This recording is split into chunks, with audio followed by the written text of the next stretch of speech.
When Marion Allen stepped into her first job at UOW in the mid-1970s, she wasn't sure she'd even make it through her first day.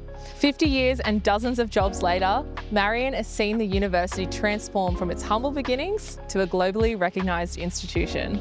Came in November 1973 and I was really nervous because it was my very first job. I actually rang my mother and told her I didn't like it here, and she said, just, stay till the end of the day, see what happens, and here I am. 50 years later. Exactly.